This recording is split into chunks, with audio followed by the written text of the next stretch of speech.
મેં કહ્યું ને, ઉપદેશ નથી આપતા મહાત્માઓ, એ તો કરી દેખાડે છે. એનામાં સત જ એવું છે, એનામાં તાકાત જ એવી છે, એની વાણીમાં, એના વિચારમાં, એના વર્તનમાં એટલી બધી સામ્યતા છે કે સામેના માણસનું મસ્તક શ્રદ્ધાથી ઝૂક્યા વગર રહેતું નથી. ભલભલા અહંકારી મસ્તક નમી જતા હોય છે સચ્ચાઈની સામે, સ્નેહની સામે.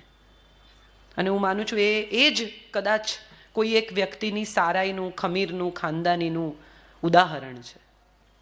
આ જ્યારે શરૂ થયું 46માં, કોણ વડાપ્રધાન થશે એનું યુદ્ધ, એની માનસિકતા, સરદાર અને ગાંધી વચ્ચેના મતભેદ, એ બધા પછી ફરી એક ગાંધીજીનો પત્ર છે કે તમારું સ્વાસ્થ્ય બરાબર રહેતું નથી, તમે આંતરડાની કાળજી લેતા નથી.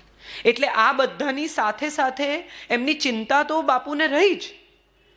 એમણે એમને છોડી નથી દીધા. મતભેદ હોઈ શકે કોઈ વ્યક્તિ સાથે, પણ મનભેદ ન હોઈ શકે. અને એના જવાબમાં સરદાર લખે છે કે કાળજી લેનારા તમે છો, મારી અને દેશની. બંને જણા એકબીજાને કેટલો બધો સ્નેહ કરે છે, અને છતાંય મતભેદ છે એ છે.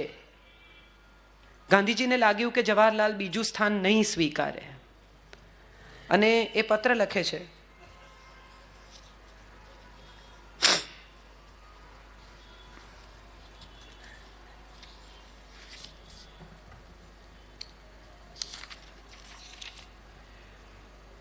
આપણી વચ્ચે વારંવાર મોટા વિચારભેદ થયા કરે છે. આવા સંજોગોમાં હું વ્યક્તિગત રીતે વાઇસરોયને મળવું એ ઈચ્છવા યોગ્ય છે? તમે તટસ્થ ભાવે વિચાર કરજો.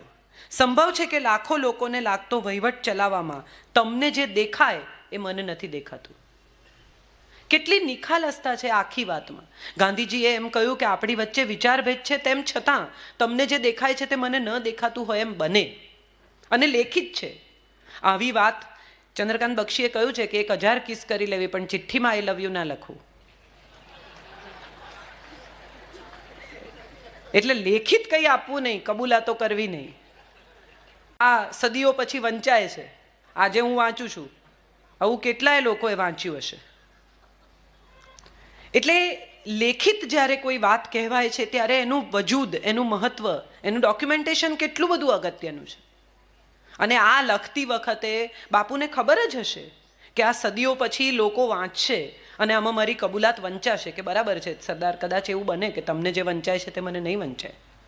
ચિરંજીવી ભાઈ વલ્લભભાઈ આવું સંબોધન એટલા વહાલથી કરતા હશે, અને છતાં એ વિચારભેદ છે, અને એ વિચારભેદ સ્વીકારવાની બંનેની તૈયારી છે.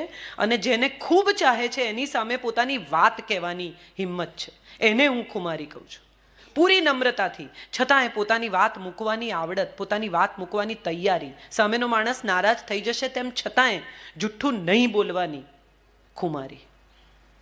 આપણે બધા જ જુઠ્ઠું એટલા માટે બોલીએ છીએ કે આપણે સામેની વ્યક્તિને નારાજ નથી કરવી, અને છતાંય ધાર્યું કરવું છે.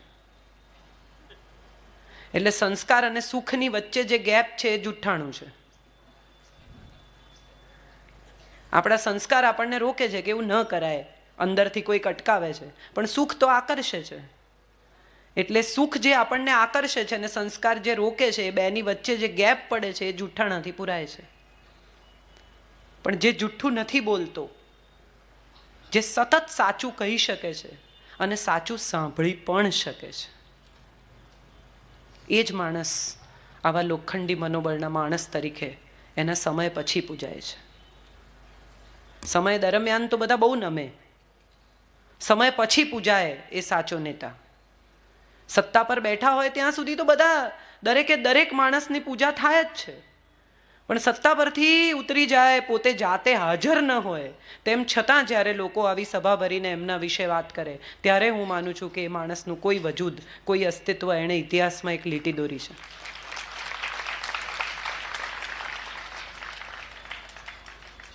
નગીન બાપાને સાંભળવાના છે. હું બહુ બધું લઈને આવી છું, પણ બધી જ વાત નહીં કરું.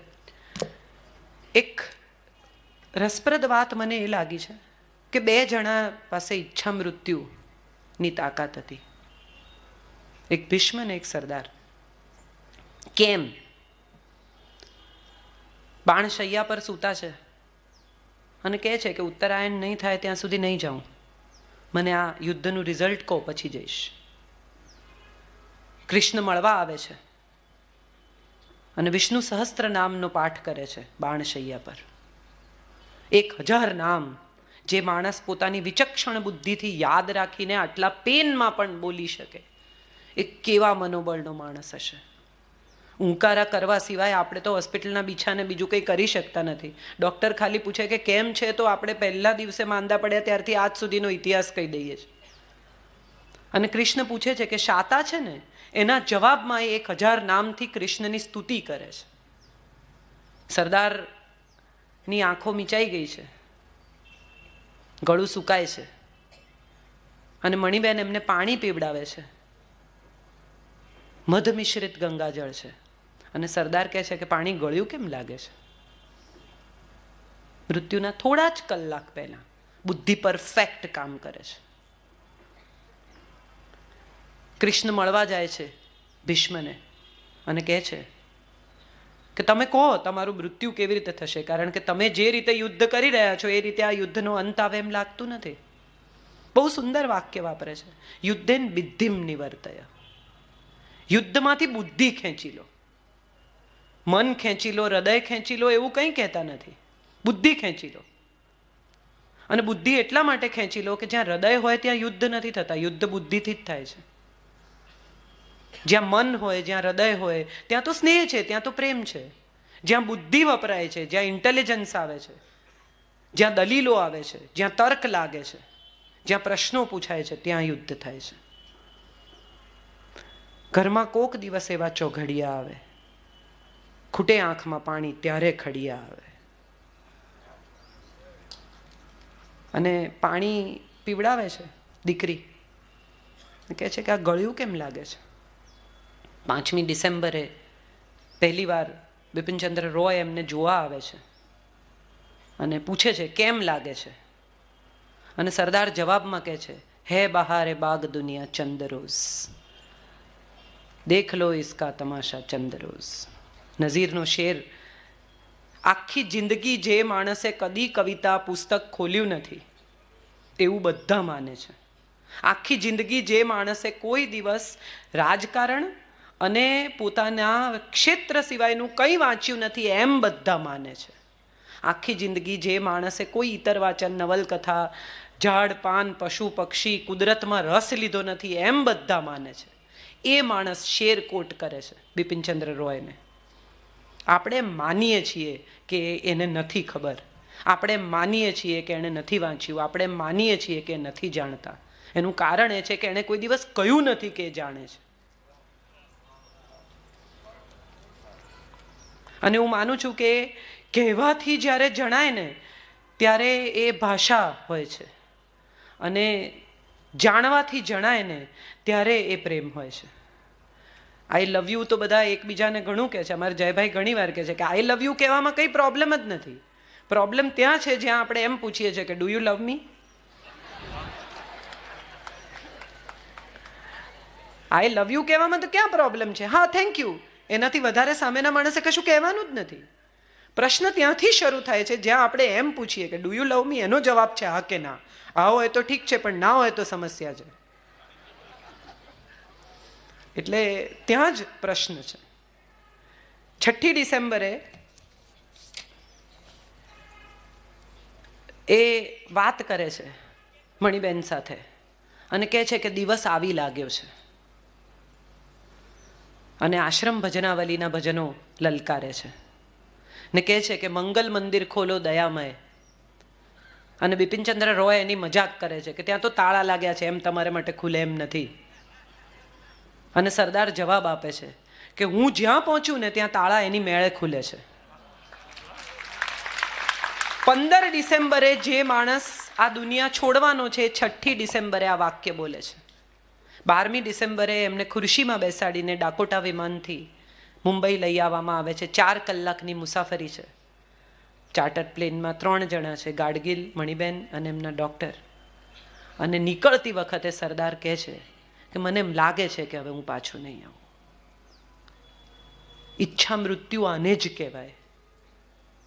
બાપુ ગુજરી ગયા એ પછીના સમયમાં સરદારને પ્રમાણમાં નિષ્ક્રિય થઈ ગયેલા બધાએ જોયા છે. સરદારે એક જગ્યાએ નોંધ્યું છે કે અમારી વચ્ચે બાપ દીકરાનો સંબંધ નહોતો, હોત તો સારું થાત. અમારી વચ્ચે બે ભાઈઓનો સંબંધ હતો. બાપુ મોટા ભાઈ હતા ને હું નાનો ભાઈ હતો. બાપ દીકરાનો સંબંધ એમને જવાહરલાલ સાથે હતો. મોતીલાલ નહેરુએ 1928માં 11મી જુલાઈએ પત્ર લખ્યો છે. અહીં સરદાર પ્રસ્થાપિત થયા એ પછી. અને એમણે લખ્યું છે પ્રમુખની વરણી વખતે કે મને એમ લાગે છે કે બધી રીતે જોતા સરદાર જ યોગ્ય છે, પણ જવાહરલાલના નામ વિશે વિચાર કરવો રહ્યો. અને ત્યાંથી હું માનું છું જે પરંપરા, જે વાત શરૂ થઈ 1929માં, 37માં, 39માં અને 46માં 4 વખત સરદારે પોતાનું નામ પાછું ખેંચવું પડ્યું છે મહાત્મા ગાંધીના આગ્રહને લીધે. અને આ 4 વખત એમણે આનંદથી આ કર્યું છે. એમણે કદી એ વિશે કોઈ કચકચ, કોઈ કકળાટ, કોઈ સમસ્યા ઊભી કરી નથી. મહાત્મા ગાંધી એમને કહે છે પત્ર લખીને કે મને એમ લાગે છે કે જવાહરલાલ બીજું સ્થાન નહીં સ્વીકારે. મને ત્યારે એક પ્રશ્ન થાય છે કે તમે એવું કેવી રીતે ધારી લીધું કે સરદાર બીજું સ્થાન સ્વીકારી જ લેશે? એ વિશે તો કોઈએ એમને પૂછ્યું જ નહીં કે તમે સ્વીકારશો બીજું સ્થાન? એ નહીં સ્વીકારે, એને નથી કરવું, માટે તમારે કરવાનું. વિઠ્ઠલભાઈએ કહ્યું કે હું મોટો ભાઈ છું, હું જઈશ. કોઈએ પૂછ્યું? માણસ એમનેમ લોખંડી મનોબળ ધરાવતો નથી થઈ જતો. એટલું બધું વાગે કે તમને તમારી પીડા સહેવાની ટેવ પડી જાય. પછી નાનકડા બાળકને બહુ મારે ને, ધીમે ધીમે ઢીટ થઈ જાય. પછી એના મનમાં એટલી જ લાગણી હોય કે કરીને શું કરશે, મારશે. હું માનું છું સરદારને પણ નિયતિ સાથે આવો સંબંધ થઈ ગયેલો કે કરીને શું કરશે, મારશે. નસીબ મને એકાદી ઠોકશે, એનાથી વધારે મારું શું થશે? અને જેને કંઈ જ ગુમાવવાનો ભય નથી હોતો ને, એને કંઈ જોઈતું નથી.